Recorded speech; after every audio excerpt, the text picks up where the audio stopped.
Bonjour et bienvenue dans cette vidéo consacrée au bilan du FC Lorient après 9 journées de championnat. Au menu de cette édition, nous reviendrons sur le parcours du FC Lorient, sur les statistiques marquantes de ce début de saison, certains aspects tactiques, nous ferons également une revue d'effectifs et nous terminerons par le calendrier du FC Lorient sur les prochaines journées.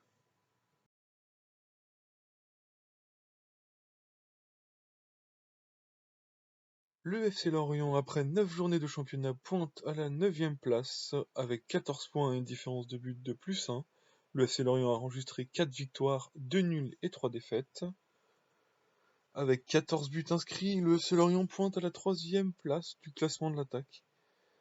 En revanche, les 13 buts encaissés font de Lorient la 13e défense de Ligue 1.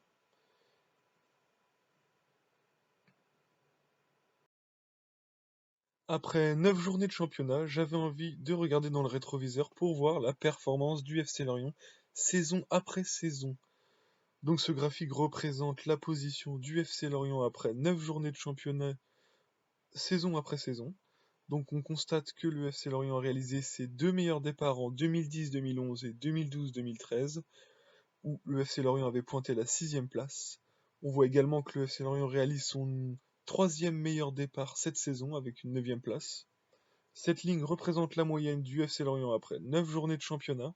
Donc on peut tirer aussi comme enseignement que un bon départ permet d'accéder à une position finale correcte puisque le FC Lorient avait terminé 11e en 2010-2011 et 8e en 2012-2013. Après 9 journées de championnat, j'avais également envie de faire un bilan sur les joueurs décisifs du FC Lorient. Benjamin Moukandjou avec 4 buts trône à la place du meilleur buteur du FC Lorient. Waris et Jeannot sont juste derrière avec 3 et 2 buts. On voit que c'est assez intéressant de réaliser qu'il y a plusieurs buteurs. Donc ça c'est assez intéressant de s'appuyer sur plusieurs joueurs pour inscrire des buts puisque Jouffre, Banga, Touré, Ndong et Abdullah ont tous les 5 inscrit un but. Côté passeur, Yann Jouffre et Barthélémy se partagent le trône de meilleur passeur du FC Lorient avec 2 passes décisives chacun. Philippe Otto, Waris, Gassama et Mesloub sont venus ajouter une passe décisive de plus au FC Lorient. Passons maintenant à la rubrique des statistiques où je vais essayer de comparer le FC Lorient avec le reste des clubs de Ligue 1. Donc après 9 journées de championnat de cette saison 2015-2016, j'ai repris ma nomenclature thématique avec en attaque un FC Lorient qui montre ses qualités avec la troisième meilleure attaque du championnat avec 14 buts inscrits. Pourtant, on voit que le FC Lorient n'est pas une équipe qui tire énormément au but puisqu'elle occupe la 13e place du championnat. Ensuite, en termes de tir cadré, le FC Lorient se montre plutôt réaliste ou précis, en tout cas, avec la 6e place des équipes de Ligue 1 qui cadrent le mieux au but. On verra ensuite plus en détail les performances offensives et défensives du FC Lorient. Côté défensif, la défense est plutôt moyenne avec 13 buts déjà encaissés, 13e place au niveau défensif. En revanche, le FC Lorient est toujours une équipe qui intercepte énormément de ballons puisqu'elle occupe la 2e place de ce classement. Côté discipline, c'est du classique. En revanche, on voit que le FC Lorient a quand même récolté plusieurs cartons rouges depuis le début de la saison, ce qui n'est pas une habitude. Côté organisation, ce qui dénote avec le FC Lorient un peu traditionnel, c'est cette possession de 48%, c'est plutôt faible par rapport à un FC Lorient standard. En revanche, on voit que le FC Lorient, avec cette possession plutôt faible, arrive tout de même à combiner puisque nous sommes la 7e équipe qui jouons le plus de ballons avec 5082 ballons touchés depuis le début du championnat. On est également une équipe qui centre très peu, 16e place du classement avec 163 centres et peu de passes clés délivrées. On verra peut-être pourquoi ensuite avec 62 passes clés depuis le début du championnat. Concernant les duels, c'est vraiment la catégorie où le FC Lorient pêche avec un taux de réussite en termes de tacle très faible, 41%, 17e équipe de Ligue 1. En revanche, on est une équipe qui arrive à éliminer assez facilement. On verra que, par exemple, Maxime Barthelmé aide à cela et que c'est également une bonne chose. En revanche, au niveau des duels aériens, le FC Lorient vraiment occupe une position vraiment mauvaise avec la 19e place, 43% de duels aériens remportés, c'est très faible. Ensuite, sur les coups de pied arrêtés, on peut quand même noter la 5e place des buts sur coups de pied arrêtés inscrits. Donc le FC Lorient, entre guillemets, vient briser cette malédiction de l'efficacité sur coups de pied arrêtés offensifs.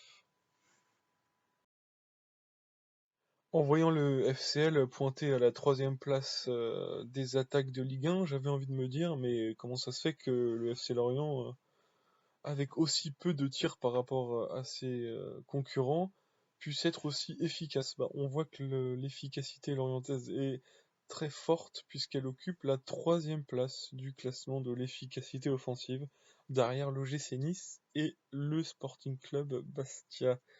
On voit également par exemple que le LOSC, malgré ses 135 tirs, n'a marqué que 4 buts, ce qui fait un ratio de 3%. Donc on voit que c'est un tableau, je vous laisse le regarder, qui est assez parlant et qui montre aussi les difficultés qu'ont certaines équipes à se procurer des occasions, mais également à les concrétiser.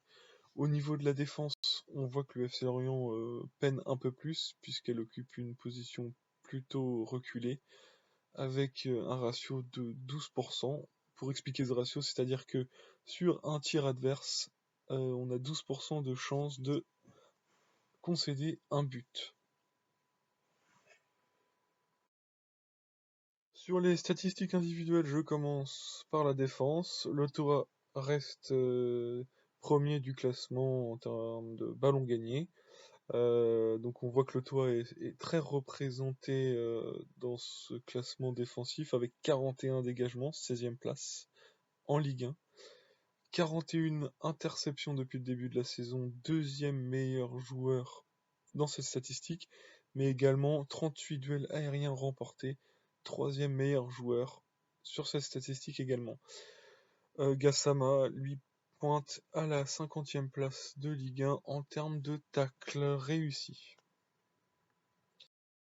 Les statistiques relatives à la construction, maintenant, on voit que Le Goff ressort de ses statistiques avec 543 ballons touchés. Ça montre également que le côté gauche est très actif. Le Goff a réalisé également 308 passes réussies, 16e place en Ligue 1. Belougou ressort également de ce classement avec une propreté au niveau de la transmission, 89% de passes réussies. Meslou, malgré un peu de matchs effectués ces derniers temps, reste quand même le joueur l'orienté à avoir réalisé le plus de passes clés. Et Mukanjo est le Lorientais à avoir perdu le plus de ballons, 135 ballons perdus, ce qui est assez important. En attaque maintenant, Waris est le Lorientais qui tire le plus au but avec 18 tirs. Mukanjo est le plus adroit avec 53% de tirs cadrés. Barthelmé est le Lorientais qui élimine le plus avec 12 dribbles réussis. Et enfin Guerrero est le Merlu qui centre le plus devant le but. J'avais à cœur maintenant d'effectuer une petite revue d'effectifs joueur par joueur. Au niveau des gardiens, Benjamin Lecomte et Florent Chénion ont tous les deux disputé des matchs de Ligue 1 cette saison. Au niveau des statistiques individuelles, le fait que les deux joueurs se soient partagés du temps de jeu font que leur classement n'est pas très révélateur. En revanche, si on additionne les deux, on est très clairement sur des niveaux des tout meilleurs gardiens, donc ce qui fait que les deux gardiens ont réalisé des prestations tout à fait correctes. Et ça montre également que notre numéro 2 est plutôt de qualité. Par rapport aux défenseurs centraux, j'avais envie de faire ressortir des points positifs et des points négatifs. J'ai également fait ça pour tous les joueurs par la suite. Donc, Wesley Lotoa, point positif, c'est son souci de la relance.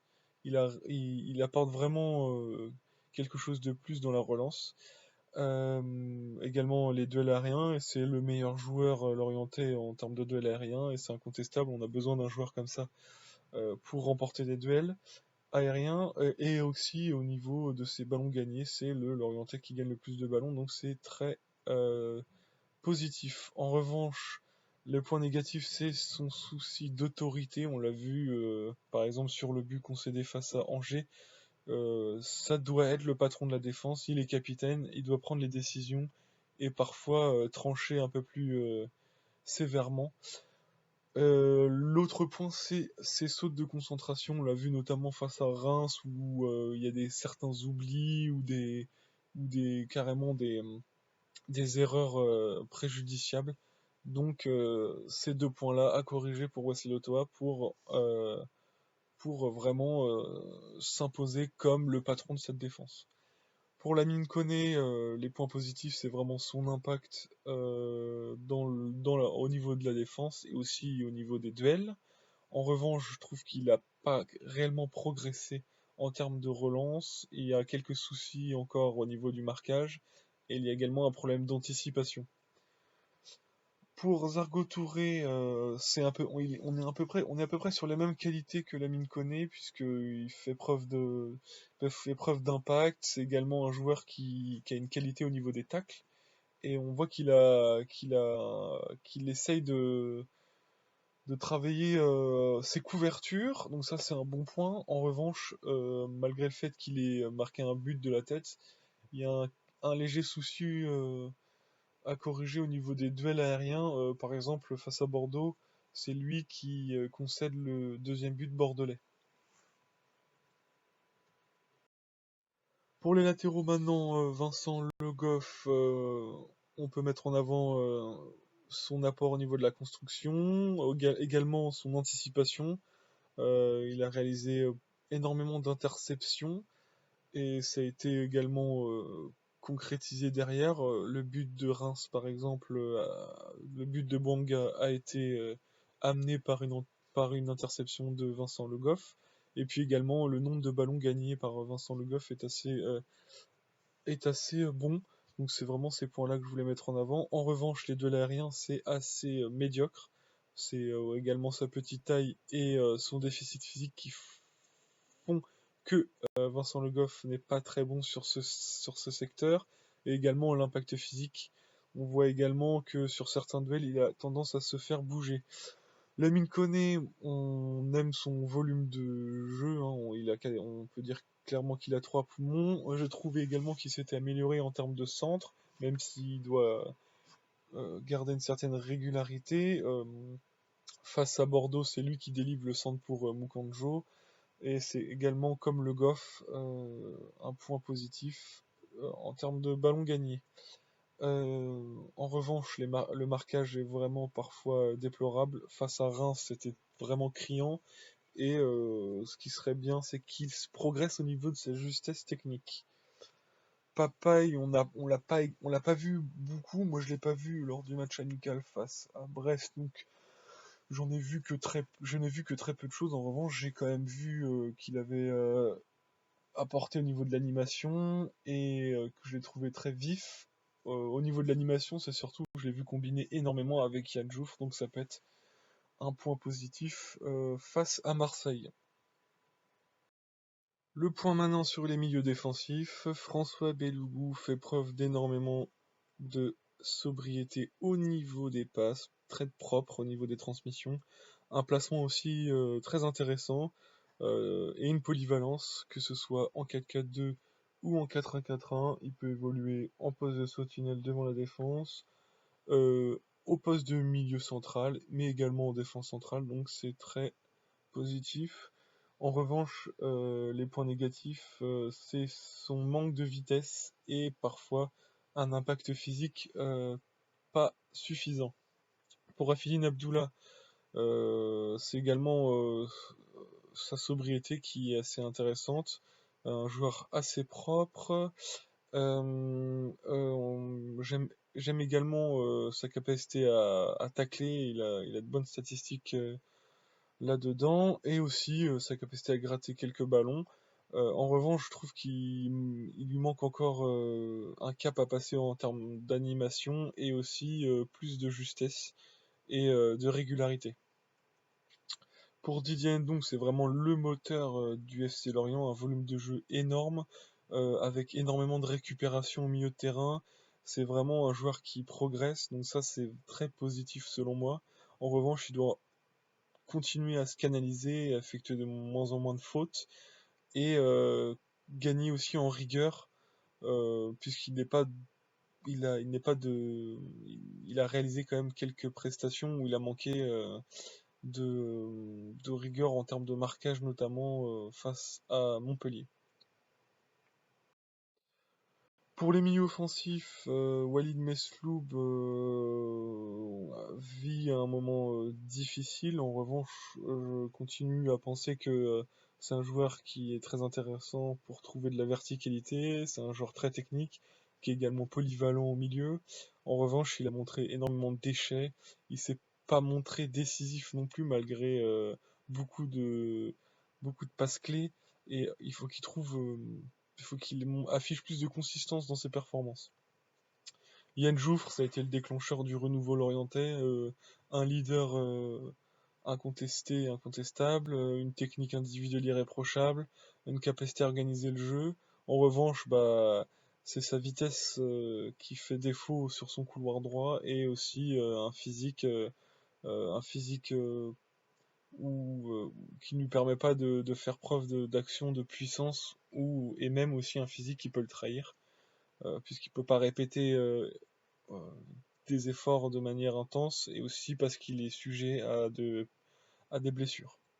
Marvin Gakpa, avec peu de temps de jeu, a quand même montré quelques belles choses, avec une belle technique individuelle, une vision de jeu, mais il doit avoir encore doit montrer plus de rigueur dans ses choix et aussi dans ses transmissions.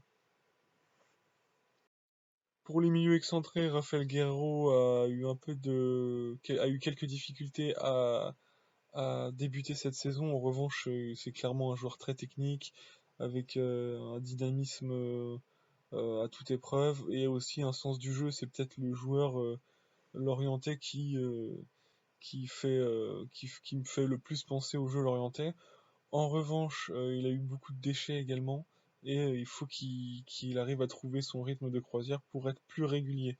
Maxime Barthelmé, qui gagne du temps de jeu là en ce moment, fait parler sa technique individuelle, notamment grâce à sa capacité à dribbler et à éliminer, et puis aussi grâce à sa vision, deux passes décisives depuis le début du championnat. En revanche, il doit répéter ses efforts de manière plus rythmée pour mettre à défaut ou en défaut la défense adverse et également gagner un peu plus en physique. Romain Philippotto, c'est peut-être une des bonnes surprises de ce début de championnat. Beaucoup de dynamisme, un placement offensif très intéressant, il est souvent démarqué et une vitesse qui souvent prend à défaut les défenseurs adverses. En revanche, il doit remporter davantage de duels, notamment à l'épaule contre épaule, et s'améliorer dans les décisions, dans les dernières décisions.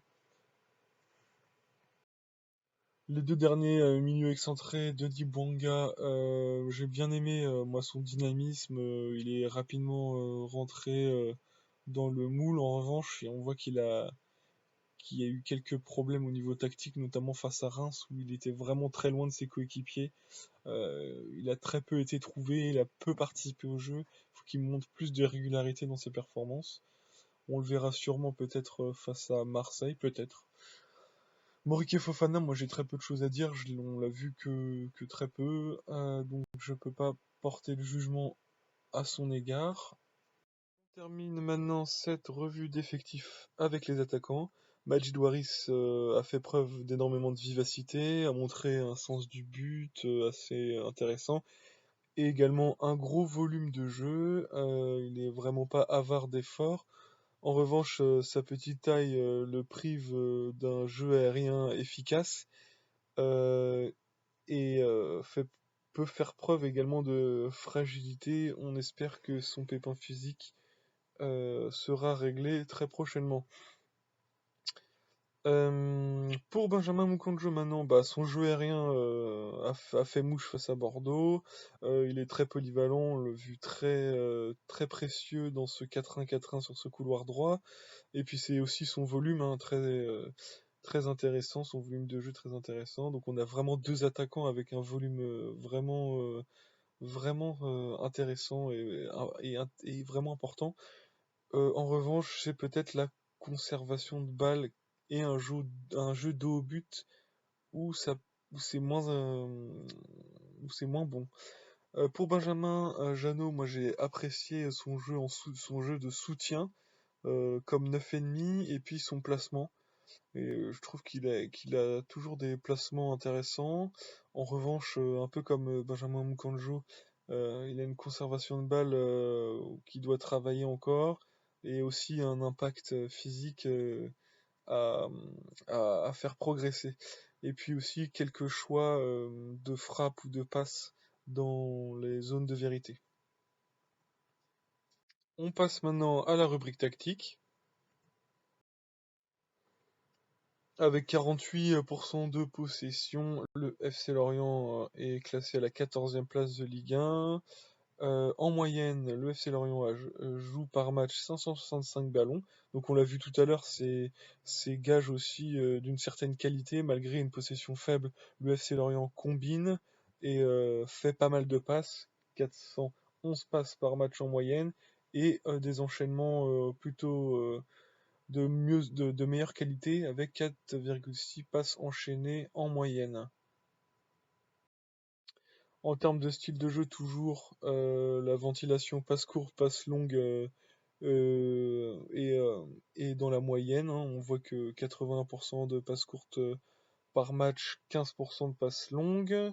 Lorient favorise aussi un jeu en profondeur mais utilise moins le centre. Donc le jeu en profondeur, c'est pour faire parler la vitesse de nos ailiers et de nos attaquants, comme Philippe Otto, Waris, Mukonjo. Voilà, c'est un jeu en profondeur un peu plus utilisé puisqu'on est la cinquième équipe de Ligue 1 à utiliser le plus la passe en profondeur. En termes d'orientation de jeu, on voit que le côté gauche est toujours le plus actif, même si la- le retour de Jouffre dans l'équipe a rééquilibré tout ça. Ouais, c'est vrai que la combinaison Le Goff-Guerrero est très active et combine vraiment très bien. En termes d'occupation de l'espace, Lorient a tendance à conserver le ballon au milieu du terrain et doit peut-être accentuer sa présence dans le tiers offensif pour accentuer son emprise sur la rencontre. Les schémas tactiques maintenant, le 4-4-2 type entre guillemets avec un Lotoa qui vient participer à la relance, Ndong qui décroche également pour aider à la relance, notamment quand Abdullah est sur le terrain, lorsque c'est Belougou, les deux alternent. Jouffre vient souvent au niveau du cœur du jeu pour apporter sa technique et les deux attaquants vont très souvent dans l'animation s'appuyer sur les côtés. Par rapport au travail de Jouffre, il y a plusieurs Jouffres entre guillemets. Par exemple, contre Monaco, On voit qu'il avait à cœur de faire une partie rigoureuse, à bien gérer son côté droit avec des touches de balle très concentrées sur son côté. En revanche, par exemple, face à Angers, où il y avait des difficultés à construire en première mi-temps, avec un scénario de match qui faisait que le FC Lorient avait besoin de se relancer, Jouffre a essayé d'insuffler quelque chose au niveau de la construction. On voit que ces touches de balle sont beaucoup plus éparpillées et viennent aussi au cœur du jeu. Face à Caen également, on voit que face à Bordeaux, pardon, on voit également que Jouffre s'est baladé un peu à droite et à gauche, toujours dans cette volonté de venir aider dans la construction. Donc il y a vraiment plusieurs Jouffres, et c'est vraiment lui qui anime ce 4-4-2. Le 4-1-4-1 maintenant, donc c'est plutôt un schéma en réaction. Ripoll ne l'a jamais aligné d'entrée. Donc ce qui est assez impressionnant dans ce 4-1-4-1, c'est la capacité de récupération avec des ailiers, des milieux latéraux, Guerrero et Mukonjo qui redescendent très bas pour suivre les latéraux, et Abdullah Ndong qui viennent créer un pressing à toute épreuve au milieu du terrain, et un Waris très souvent qui vient refermer. Belougou en position de sentinelle arrive lui à gérer les décalages et vient en dernier recours au niveau du pressing. J'avais envie maintenant de partager avec vous mes impressions sur le calendrier à venir. Donc Marseille, déplacement à Marseille au Vélodrome, face à une équipe de Marseille assez mal en point, même si elle sort d'un match assez solide face à Paris. Le derby ensuite au Moustoir face à Rennes pour le compte de la 11e journée de Ligue 1. Une réception de Montpellier, peut-être pour une revanche pour le 16e de finale de la Coupe de la Ligue. Un autre derby ensuite pour la 2e journée de championnat. Donc on voit que là il y a une série de matchs à notre portée, notamment avec un enchaînement en Ligue 1 avec Rennes, Guingamp et Troyes. Donc une fin de mois d'octobre assez importante au niveau comptable, et aussi un mois de novembre qui va être crucial, puisque on va jouer à la fois Troyes, Ajaccio et Nice, donc il y aura des opportunités pour glaner des points. Je vous remercie d'avoir suivi cette vidéo, et vous donne peut-être rendez-vous pour une autre vidéo en préparation du match de Marseille.